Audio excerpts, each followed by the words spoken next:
Ya, terima kasih Anda masih bersama kami di iNews Pagi. Pemirsa, seorang wanita operator kren tewas terbakar di Kabupaten Morowali Utara.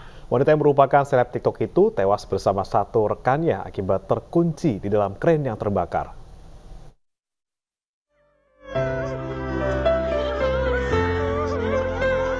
Tangis histeris keluarga tak terbendung saat kedatangan jenazah Nirwana Sele, wanita operator kren yang tewas terbakar bersama rekannya akibat kebakaran yang terjadi di sebuah perusahaan nikel di Kabupaten Morowali Utara, Sulawesi Tengah. Di kediamannya inilah Darna, ibunda Nirwana, menceritakan sosok dari anaknya tersebut. Nirwana merupakan anak ketiga dari 4 bersaudara.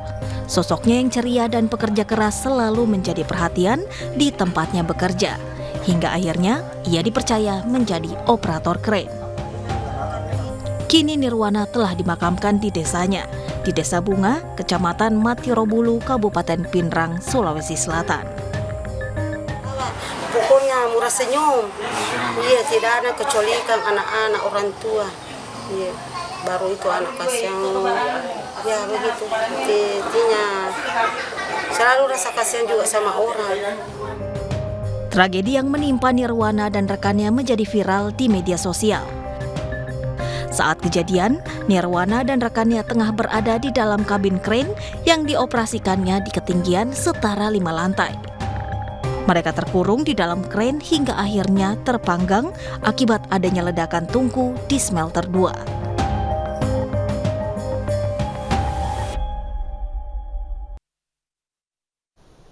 Pemirsa, 10 rumah di Samarinda, Kalimantan Timur ludes terbakar. Kejadian serupa juga terjadi di Bandung, Jawa Barat hingga menyebabkan seorang lansia tewas.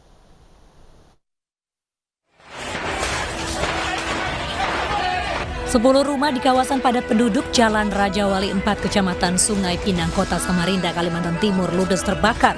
Petugas gabungan pemadam kebakaran dan relawan Kota Samarinda bahu-membahu memadamkan api yang melahap rumah warga yang mayoritas terbuat dari kayu. Dugaan sementara api berasal dari rumah industri pembuatan keripik singkong. Pada saat itu saya lagi bakar ikan di rumah situ. Ini kan rumah ibu saya yang di samping. Saya ke sini, bilangnya ada asap. Jadi kita menurunkan 4 posko. Karena apa? Karena daerah sini airnya sangat minim sekali dan gangnya sangat sempit sekali. Kebakaran juga melanda sebuah rumah di Desa Cempaka Mekar, Tagok Apu, Kecamatan Padalarang, Bandung Barat. Warga yang berada di sekitar lokasi rumah terbakar berupaya memadamkan api dengan alat seadanya. Api baru bisa dijinakkan saat petugas pemadam kebakaran datang ke lokasi dan 2 jam kemudian api baru bisa dipadamkan. Seorang pemilik rumah bernama Imah berusia 83 tahun meninggal di lokasi kejadian. Jasad korban ditemukan petugas damkar tertimpa reruntuhan genteng.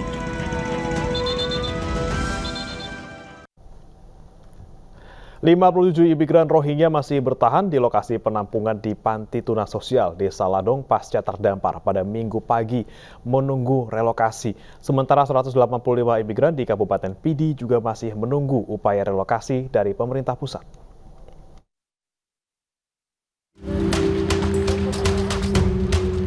4 hari usai terdampar, 57 imigran Rohingya masih berada di penampungan sementara di rumah Panti Tunas Sosial Dinas Sosial Aceh, Desa Ladong, Kecamatan Masjid Raya, Kabupaten Aceh Besar, Aceh. Sejumlah lembaga yang menangani kasus pengungsi internasional seperti UNHCR serta IOM mulai berdatangan untuk memberikan bantuan, perlindungan, serta pengawasan kepada imigran Rohingya tersebut. Selain di Aceh Besar, Senin sore 185 imigran Rohingya kembali terdampar di Gampong Ujong Pie, Kecamatan Muara 3, Kabupaten Pidi. Kondisi pengungsi memprihatinkan karena banyak wanita dan anak-anak serta beberapa di antaranya mengalami gatal-gatal, diare, hingga demam. Sementara menurut perwakilan UNHCR, pihaknya masih terus berkoordinasi dengan pemerintah pusat terkait relokasi imigran. Karena pada saat ini kita masih berkoordinasi dengan pemerintah pusat melalui Satgas Penanganan Pengungsi Luar Negeri yang berada di Jakarta. Untuk saat ini, tim UNHCR sendiri sedang berkoordinasi juga baik di level lapangan maupun di level Jakarta. Saat ini kita sedang berkoordinasi dengan pemerintah Aceh Besar, pemerintah Aceh, dan juga pemerintah pusat untuk penanganan pengungsi Rohingya ke depannya itu akan seperti apa atau akan dipindahkan kemana. Karena wewenang dari penempatan pengungsi luar negeri tidak berada di UNHCR itu sendiri, namun berada di pemerintah.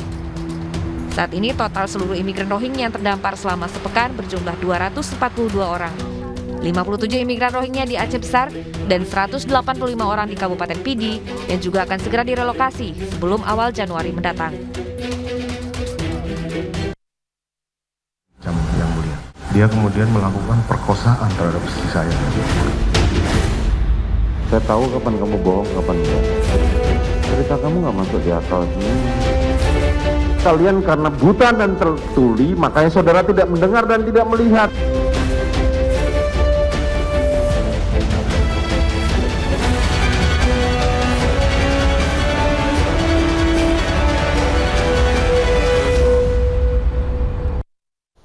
Verdi Sambo dan Putri Chandrawati ajukan 35 bukti meringankan ke Majelis Hakim dalam sidang hari ini. Di antaranya adalah foto keakraban Sambo dan Putri dengan para ajudan serta asisten rumah tangga.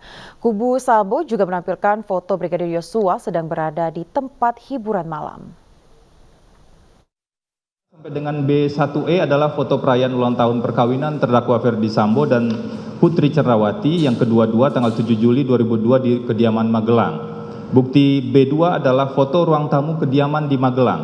Bukti B3A sampai dengan B3H adalah foto acara tali kasih HUT Polri tertanggal 1 Juli 2022. Kemudian bukti 4A dan bukti 4B adalah foto saksi Richard Eliezer melakukan sterilisasi kediaman Duren 3 nomor 46.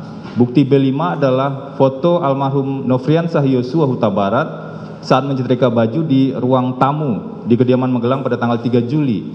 Kemudian bukti B6A sampai dengan B6B adalah tangkapan layar pesan WhatsApp saksi Kodir atau Dirianto dengan almarhum Joshua mengenai kondisi CCTV di kediaman Duren 3 nomor 46 tertanggal 17 Juni dan 19 Juni 2022. CCTV-nya rusak pada saat itu yang di dalam. Kemudian bukti B7 adalah foto aktivitas tes COVID-19 antigen yang dilakukan oleh saksi Daden kepada almarhum Joshua untuk SOP acara internal di kediaman Bangka pada bulan September 2020. Bukti B8 adalah foto aktivitas almarhum Joshua sebagai penanggung jawab perlengkapan kediaman rumah Bangka, Saguling dan Duren 3 tanggal 3 Mei 2021. Bukti B9A sampai dengan B9G adalah foto kedekatan antara Pak Verdi Sambo dan Putri Chandrawati bersama para ART dan ajudan di beberapa acara. Kemudian bukti B10 adalah foto saksi Daden bersama almarhum Joshua di sebuah tempat hiburan malam.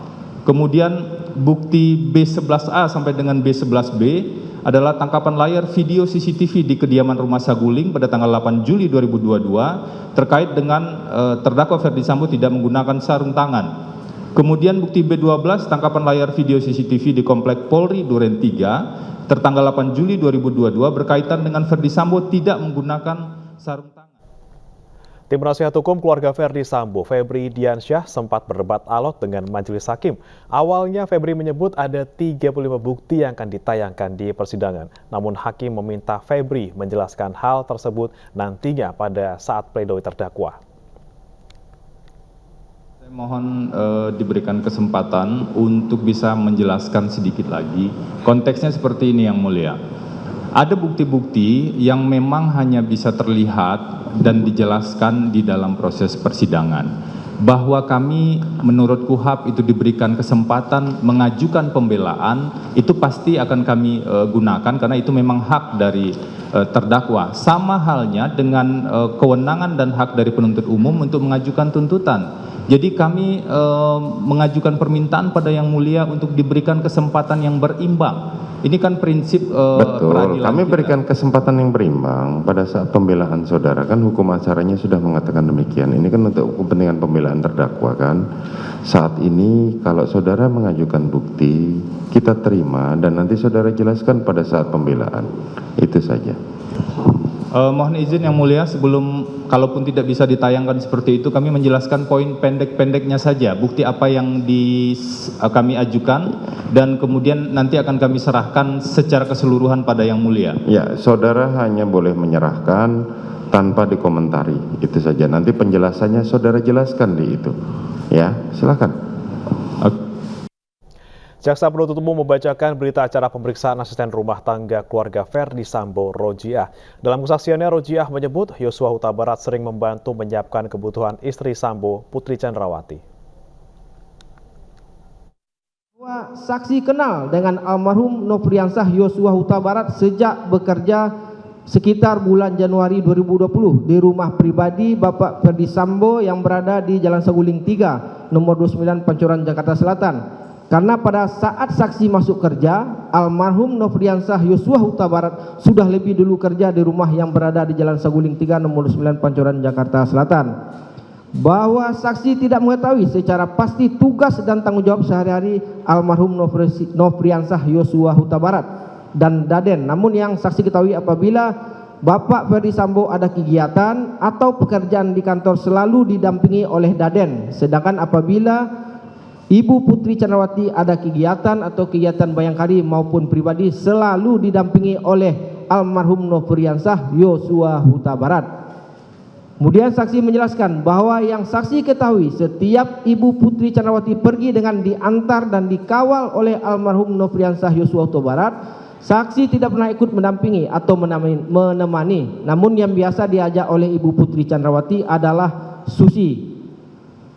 Kemudian saksi tidak mengetahui Bapak Ferdi Sambo pada bulan Juli 2022 berkunjung ke Magelang atau tidak.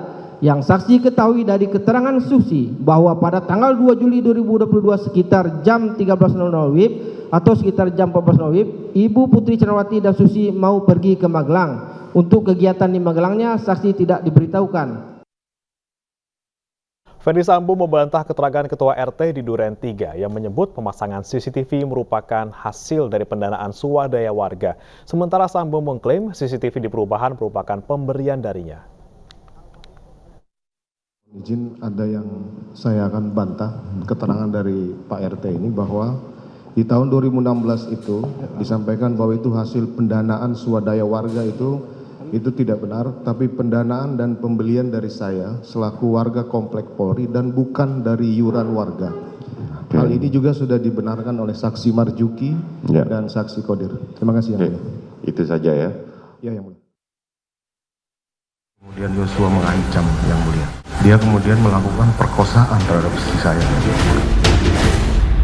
Saya tahu kapan kamu bohong, kapan enggak. Cerita kamu nggak masuk di akal sih. Kalian karena buta dan tertuli, makanya saudara tidak mendengar dan tidak melihat.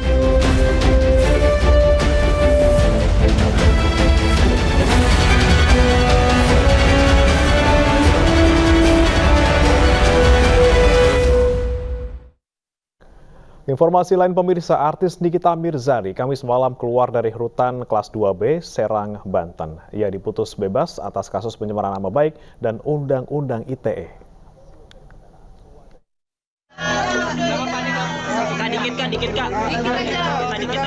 Senyum sumringah ditujukan artis Nikita Mirzani saat keluar dari rutan kelas 2B Serang, Banten Kamis malam. Nikita akhirnya divonis bebas dalam kasus pencemaran nama baik dan Undang-Undang ITE. Pihak kuasa hukum mengklaim kliennya bebas murni dan kasusnya tidak layak diteruskan. Alasannya, jaksa penuntut umum dianggap tidak serius karena tidak bisa menghadirkan Dito Mahendra sebagai saksi. Aku terpenjara di rutan Serang kelas 2B nggak tahu atas kesalahan apa, juga bingung gitu kan, tapi ya udah ikutin aja alurnya sampai hari ini akhirnya bisa pulang. Pada saat itu juga majelis hakim mengambil sikap menyatakan tuntutan sudah tidak dapat diterima. Dengan pertimbangan, beberapa pertimbangan, salah satunya jaksa tidak mampu, tidak serius mengurus perkara itu. Seperti itu. Ya. Tidak bisa menghadirkan karena dibilang sakit, kita sudah tahu tidak sakit. Dia bilang ada di Malaysia, kita punya bukti dia ada di Singapura. Hakim tidak suka dipermainkan seperti ini.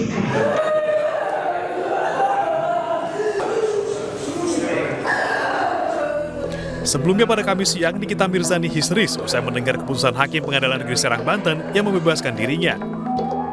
Nikita dibebaskan usai Dito Mahendra, saksi korban dari jaksa penuntut umum yang juga pelapor, tidak hadir 4 kali di persidangan. Merujuk pasal 185 KUHP, keterangan saksi di persidangan merupakan alat bukti yang sah. Dengan tidak hadirnya Dito, maka jaksa tidak bisa membuktikan tuduhan terhadap Nikita Mirzani. Dari Serang, Banten, Maesa Priandi, iNews melaporkan.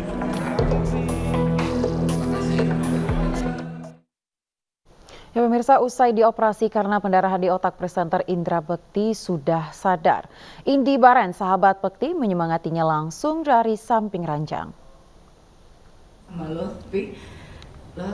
Presenter Indi Barens menjenguk sahabatnya yang juga presenter Indra Bekti sesaat setelah Bekti sadar pasca operasi akibat pendarahan di otak.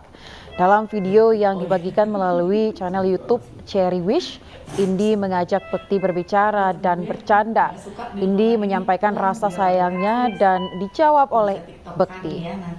Indi juga meminta sahabatnya agar semangat untuk cepat sembuh.